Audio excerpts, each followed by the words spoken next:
प्रेम से बोलिए शंकर भगवान की जय। माता गौरा पार्वती गणपति ललनमा की जय। हर हर महादेव।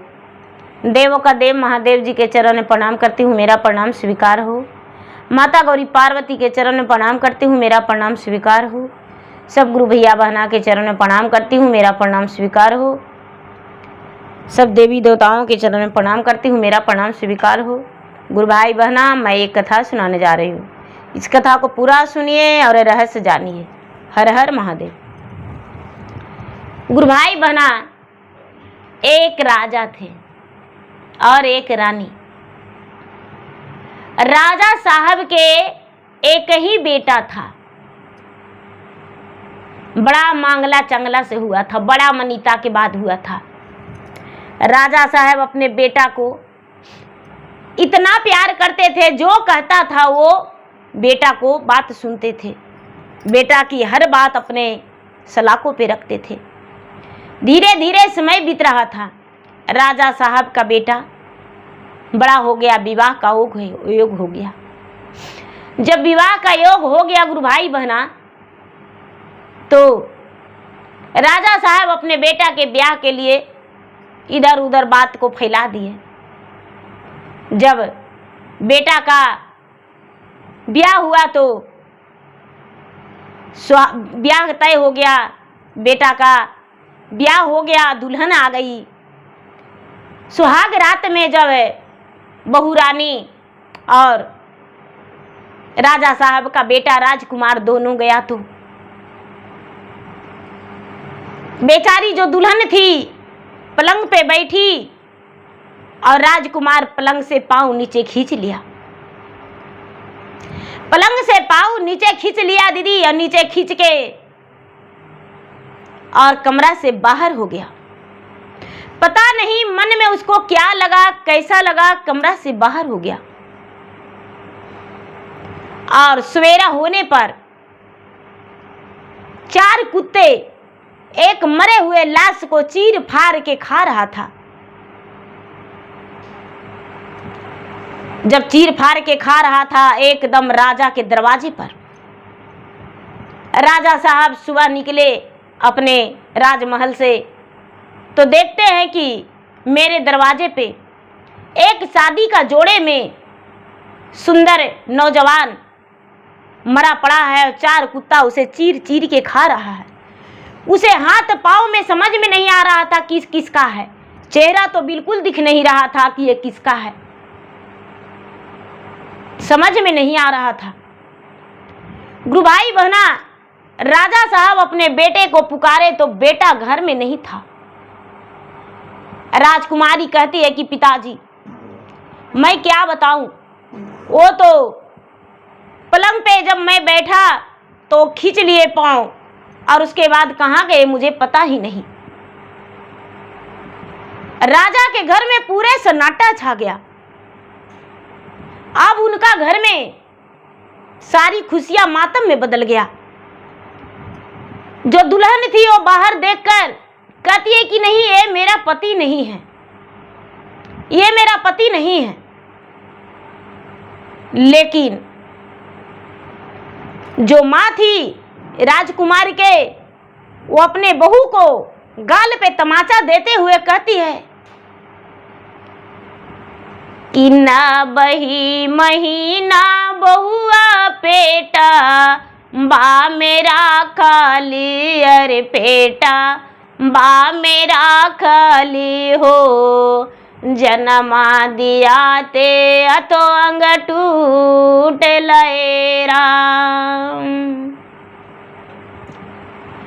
बाती सो बाबुआ के दूधा, बापिया बाली अरे दूधा, बापिला बाली हो, रगड़ी रागड़ी तेल लगावली राम, हासिए बिहासी बाबू के सूरा, तानिहारा ली अरे सूरा, तानिहारा ली हो, अखिया से चूका नहीं हो ये कौने दुश्मनिया बहुआ हमारा से रहलो अरे हमारा से रहलो बोर बेटा तू मरवा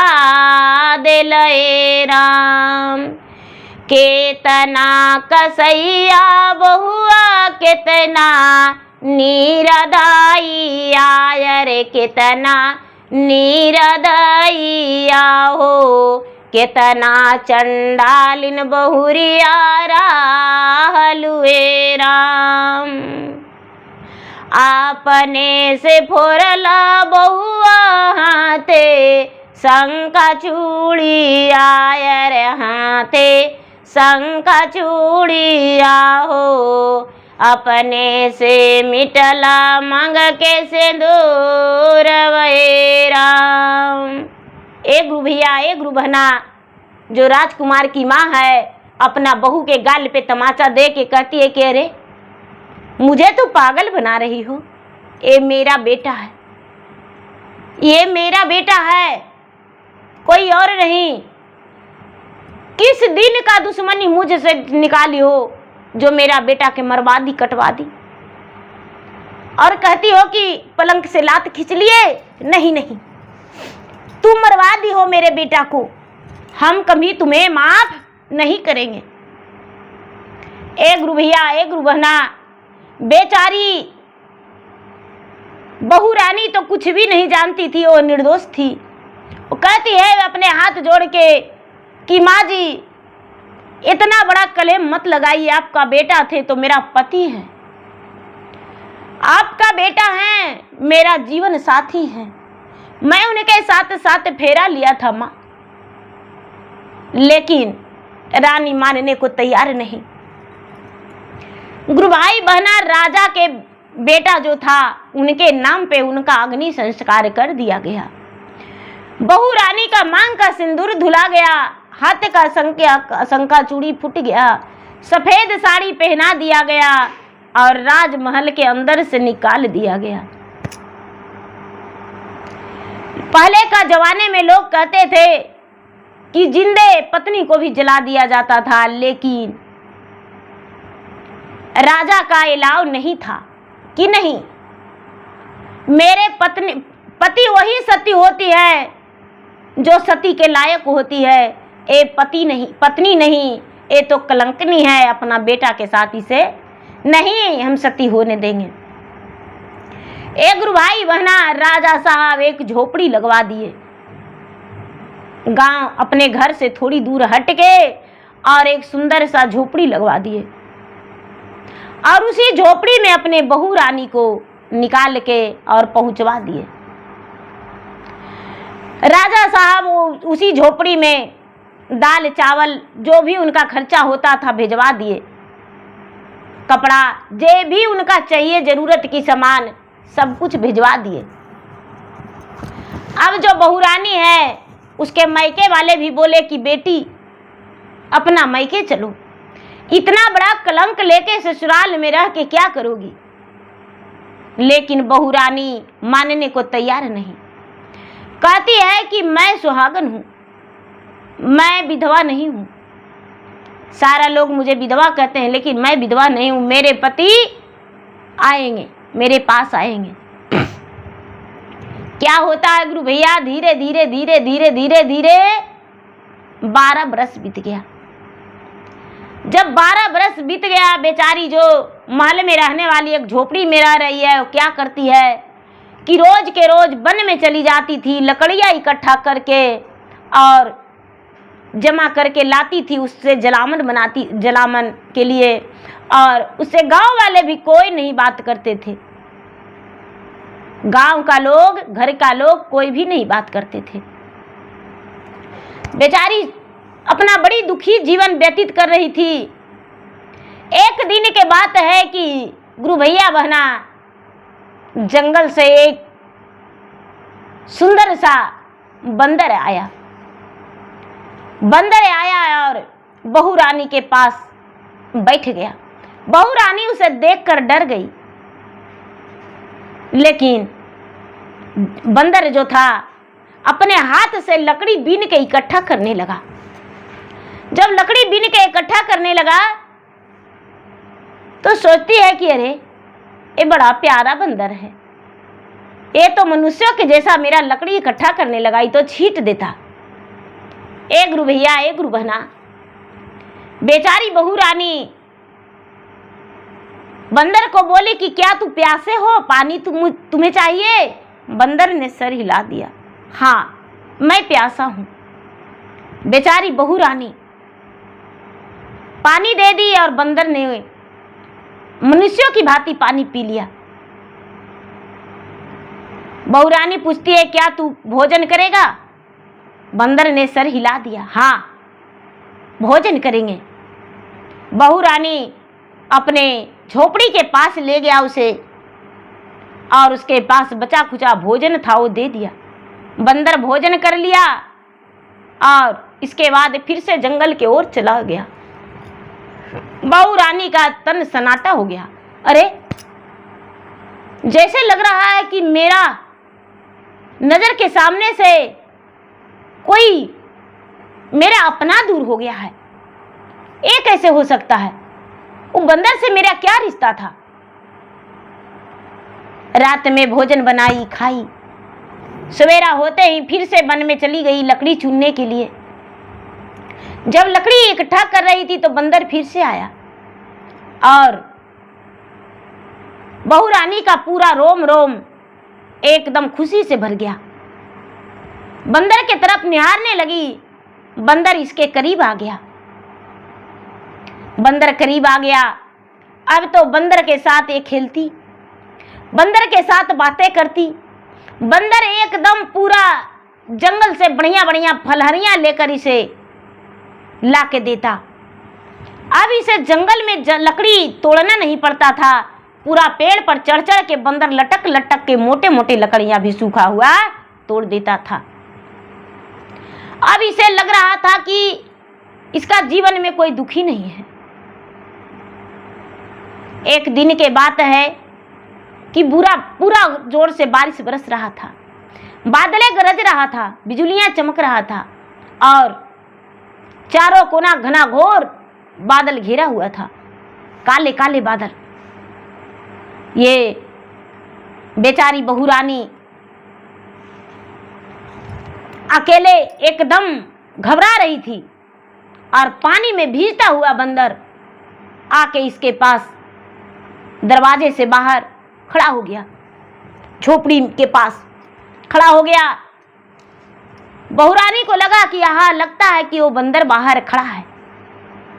बाहर झांक के देखी तो बंदर सचमुच, आओ बंदर राज, आओ इस कुटिया के अंदर आ जाओ। बंदर ने अंदर चला गया। पूरा बदन भींगा हुआ था, दलदल कांप रहा था बंदर। बहू रानी सोची अरे क्यों ना लकड़ी जला के इसको बदन पूरा बढ़िया से कपड़े से पोंछ के सेक दूं, सूख जाएगा। क्या करती है बहू रानी कि बंदर का बदन को पूरा पोंछ दिया और बंदर अपने शरीर को पोंछवा लिया। अग्नि जलाई तो अग्नि के सामने बंदर बैठ गया। पूरा उसका शरीर जो है एकदम आराम मिलने गया और सूख गया। अब क्या होता है गुरु भैया बहना कि बंदर का गहरा नींद पड़ गया।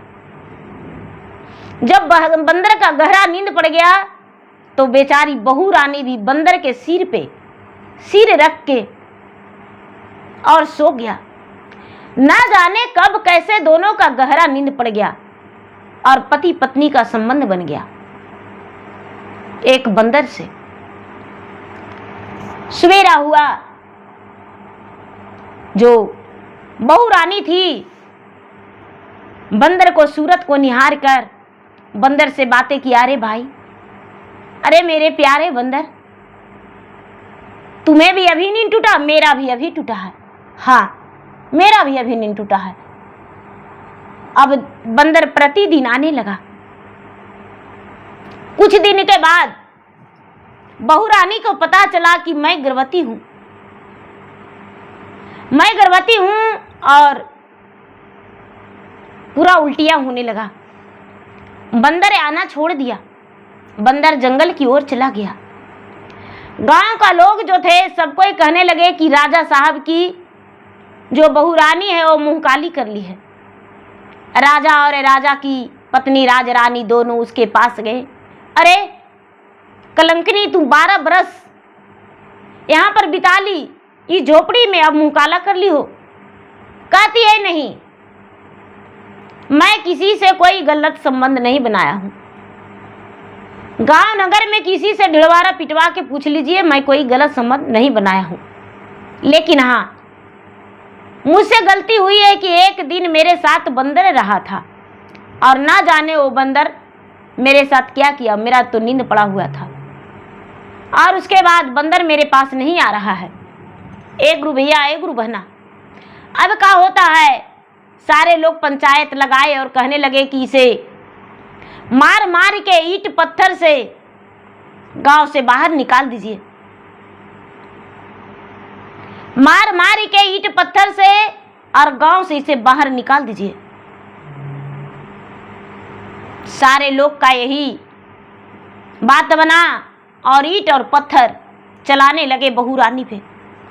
बहू रानी जो थी रोज रोज भगवान भोलेनाथ के जल चढ़ाती थी और हाथ जोड़ के भगवान से ही कहती थी कि हे भगवान, मेरा पति को वापस लौटा दो।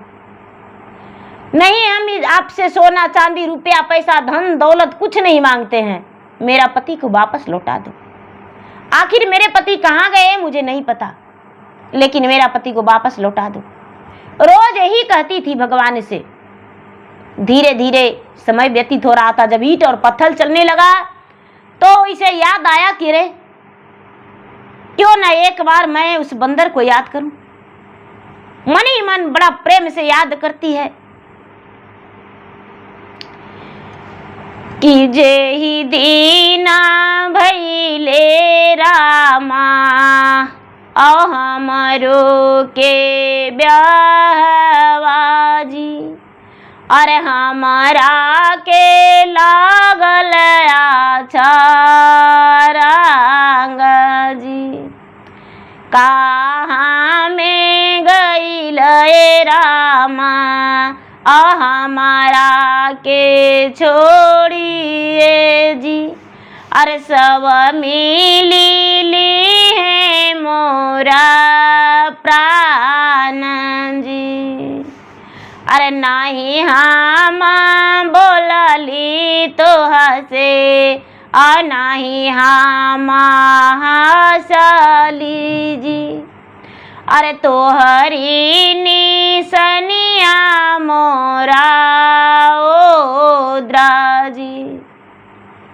बड़ा प्रेम से कहती है, मन ही मन सोच के कि देखिए आप कहाँ चले गए हैं, ये लोग तो मेरा प्राण ले लेंगे। अरे नहीं, हम आपसे इस बारे में संबंध बनाए नहीं कुछ, और उसके बाद आपका निशानी भी आप मेरा पेट में पल रहा, आप कहाँ हैं? जो भी इस बच्चे का पिता है मेरे सामने आइए।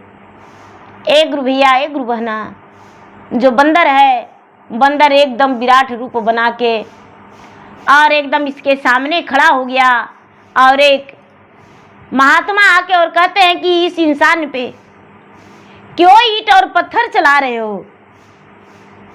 इस पे ईंट और पत्थर नहीं चलाओ। ये सती है, गंगा जल की तरह पवित्र है। सारे लोग कहने लगे कि अरे यही साधु का कर्मात है। एगो बंदर लेके आया है, लगता है बंदर के साथ किसी के पास भी जाके बहू बेटी के प्रतिष्ठा को भंग करता है। इस साधु को इस ईंट और पत्थर चला दो। ए गुरु भैया, ए गुरु बहना, जब साधु बाबा पे ईंट पत्थर चलाने लगे तो जो पत्थर चलाता है उसी का कान पट्टी फटता है, जो डंडा चलाता है उसी का पैर टूटता है। सारे लोग त्राही त्राही तुरंत हो गए। अरे वो पत्थर तो साधु को लगता ही नहीं, मेरे कनपट्टी पे लग गया तो कनपट्टी में चोट लगा, मेरा आँख फूट गया, मेरा हाथ टूट गया, मेरा पाँव टूट गया। सारे लोग करने लगे। ये बहू रानी नहीं है, जादूगरनी है। अब उसका जादूगरनी भी नाम पड़ गया। डायन है, जादूगरनी है। बड़ी तरह तरह के लोग करने लगे, अपना प्राण बचा के चलो। सब लोग वहाँ से उसको छोड़ दिए। अब राजा साहब उसको खर्चा पानी भी देना बंद कर दिए। राजा को कहा गया कि राजा साहब, आप अपने बहू रानी अब नहीं उसे कलंकनी बोलिए, अब खर्चा पानी मत दीजिए। ए गुरु भैया, ए गुरु बहना, अब क्या होता है, राजा साहब खर्चा पानी भी नहीं देने लगे, बहू रानी उसी कुटिया में आ गई, भगवान से प्रार्थना करती है कि हे भगवान अब हम क्या करें, अब हम क्या करें, मुझे समझ में नहीं आता है कि इस बच्चा को कैसे बचाएं, इस बच्चा के सहारे हम जी लेते, लेकिन अब तो राजा साहब मेरा खर्चा पानी भी नहीं देने लगे। बेचारी जब सोचने लगी तो बंदर फिर से, छोटा बंदर जैसे आता था उसी तरह आके और बहू रानी को कहता है कि सुनो, इस बच्चा को तुम्हें बचाना होगा, रक्षा करना होगा अपने दम पे, तब इंसाफ मिलेगा और नहीं तो इंसाफ नहीं मिलेगा। ए गुरु भाई बहना, रानी बेचारी बड़े हिम्मत करके बहू रानी और कुटिया में रही। बंदर को बोली कि भाई आप तो मेरे साथ रहिए, तो नहीं, हम आपके साथ नहीं रहेंगे। बंदर वन में चला गया।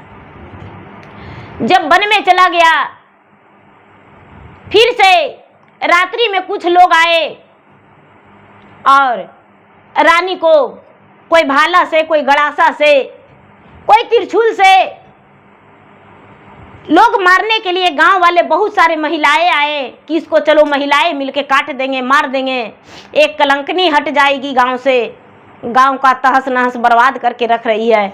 सब लोग जब गए तो सब लोग माटी के मुरुत जैसा, कोई हाथ ऐसे कैले, कोई हाथ ऐसे कैले, कोई हाथ ऐसे कैले, सब माटी के मुरुत जैसा खड़ा हो गए।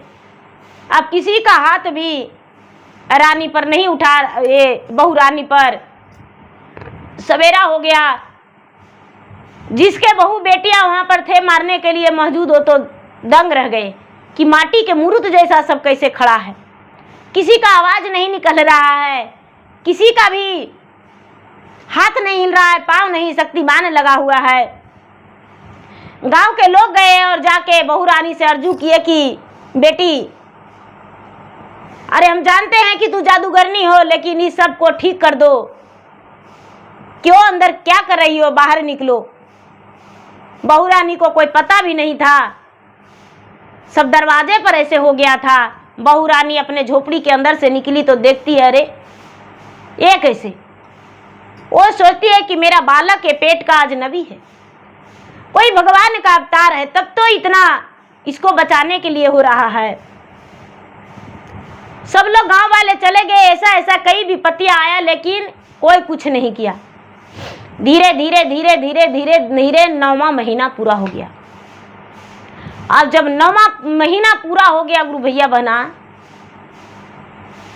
तो बेचारी का दर्द उठ गया। जब दर्द उठ गया तो उसके संभालने वाला कोई नहीं, डगरिन को बुलाने वाला कोई नहीं। याद करती है कि कहाँ गए हो मेरे बच्चे का पिता, अब मुझ पे भारी संकट आया हुआ है। बंदर आया और दौड़ के डगरिन के पास गया। डगरिन कहती है कि नहीं, राजा से पूरा घोषणा करवाया गया है कि उसके पास कोई नहीं जाए, कोई नहीं बोले, मेरा फांसी चढ़ जाएगा। बंदर बोला कि देवो का देवो ए डगरिन, अगले गाले हारावाजी, और देवो सोने मुठी छुड़ी जी, लाली चुंदरी आए डगरिन, आ तो हरो पे नए वो, अरे हीरा से मोतिया खोइछा भराए बजी। बंदर कहता है कि देखो डगरिन, सोने के हार गला में देंगे और लाल चुंदरी देंगे, जो छुरी देंगे काटने के लिए नर सोना के देंगे, और हीरा मोती खोइछा भर देंगे। मेरा वो जो बहू रानी है उसका जाके और नर काट दो, बच्चा हो जाके और संभाल दो। डगरीन कहती है कि अवश्य जाएंगे। तो डगरीन कहती है चाहे जिया रहे मोरा चाहे जिया जाए तेजी, अरे हमें करवायापन काम जी। वो कहती है कि चाहे जान रहे चाहे मेरा जाए, हम जाइबे करेंगे, नहीं काहे जाएंगे, तो मेरा काम है। डगरीन चल गई। जब बच्चा जन्म लिया तो बच्चा हाहा के हंसा ठठा के जन्म लेते और पूरा हीरा मोती छितरा गया, भर मुंह हीरा मोती छितरा गया, पूरा बुना गया। और जो बच्चा है, बच्चा उठ के बैठ गया। डगरीन है जो डगरीन नर काटी और नर काटते के साथ बच्चा उठ के बैठ गया। बेचारी बहू रानी एक इंसानी था, वो कहती है कि भाई मेरा गोद में रहना है, मेरा सीने से दूध पीना है और दुनिया को एक बालक बन के दिखाना है। तुम कौन हो मेरा वो दृश्य है जो हम नहीं जानते हैं, लेकिन इस रूप में तुम्हें नहीं रहना है। अब तो नन्हा सा बच्चा बन गया और गोद में अपने माता के आंचल से पल्लू से ढक के दूध पिया, गोद में खेलने लगा। डगरीन जो थी, डगरीन रोज जाती थी, तेल लगाती थी, बार अंजूरी हीरा मोती लेके जाती थी। धीरे धीरे धीरे धीरे धीरे धीरे छठी का दिन आ गया। जब छठी का दिन आ गया तो जो बंदर है, बंदर पूरे नगर का लोग का कहती है कि भैया वो जो राजा की बहू रानी है उसका बेटा का छठियार है। सारा लोग कहते हैं उकलंकनिया के बेटा के छठियार में कौन जाएगा, पता नहीं किसका जन्मा हुआ है, किसका पाप है, और उसका बेटा के छठियार खाई कौन जाएगा। राजा के पास बंदर गया और राजा से बोला, ये राजा साहब आपका पोता का छठियार है, 12 दिन हो गया है, छठियार नहीं करवाएंगे। राजा कहते हैं कि हमको पोता कहाँ से, वो तो कलंकनी है। बंदर जो था, बंदर बोला कि देखिए यदि आप नहीं जाएंगे तो आपका नगर में पूरा आग लग जाएगा और एक बूंद पानी के लिए पूरा प्रजा तरसेगा। आप सोच लीजिए। गुरु भैया बहना सारा लोग उसके घर खाने के लिए तैयार हो गए। छठियार में 12वें दिन छठियारी रखाया गया। बड़ा धूम। बंदर जो है, बंदर हलवाई लाया, बंदर जितना सामान था सब कुछ एडजस्ट किया, पंडाल अंडाल जितना था सब कुछ लगवाया और लगवा के और खाना के लिए इंतजाम किया, छठियारी पुजवाया। सब लोग गए, रानी और जितना न्योतारी जितना परिवार थे सब लोग गए। जब सब लोग भोजन कर लिए, सब लोग भोजन कर लिए तो जो बंदर है, बंदर अपने पिता को पैर पकड़ के कहता है कि पिताजी अब तो मेरा श्राप से मुक्त कर दीजिए। राजा कहते हैं कि ये कैसा बातें करता है, श्राप से मुक्त तुम बंदर? हाँ पिताजी, आपके श्राप से हम एक बंदर बने हैं। याद कीजिए जब आपके साथ हम मंदिर गए थे और मंदिर में आप जब पूजा कर रहे थे तो आपके सिर पर हम लौट गए थे, तो आप क्या बोल रहे थे? बोले क्या बोले थे, याद है? राजा के तुरंत याद आया कि अरे हम तो मंदिर में ध्यान लगाए हुए थे, 3.5 घंटा ध्यान रोज लगाते थे और ध्यान में थे तो मेरा बेटा मेरा सिर पे कूदा, माथा पर अपना बच्चा की हरकतें किया और बोले कि अरे तू बंदर जैसा मेरा सिर पर कर रहे हो तांडव, जाओ तू 12 बरस बंदर बन के रहेगा, तू पत्नी सुख नहीं पाएगा, 12 बरस वन में बिलटेगा, 12 बरस तू देखना। और जब तुम्हारा पत्नी माँ बन जाएगी तेरे बंदर रूप में, उस तुम्हें स्वीकारेगी तबे तुम पिता बन सकता है, वो पिता के श्राप मुक्ति होगा तबे। पागल करके धर दिया है। अब तो राजा बहुत चक्के में पड़ के और बंदर को कहते हैं कि अरे बेटा, मुझसे तो बहुत बड़ा भूल हो गया। हाँ, ये श्राप तो हम तुम्हें दिए थे, ये सच है कि हम श्राप दिए थे। और जाके राजा तुरंत भगवान भोलेनाथ के शरण में गिर गए। हे भगवान, जब राम के वन में जाना था तो कैकेयी के कलेम लगना था। मेरा बेटा को बंदर तो बनना ही था, 12 बरस भटकना था, तो मुझ पे इतना बड़ा कलेम लगाए भगवान, आज तो भी कल्याण कर दीजिए।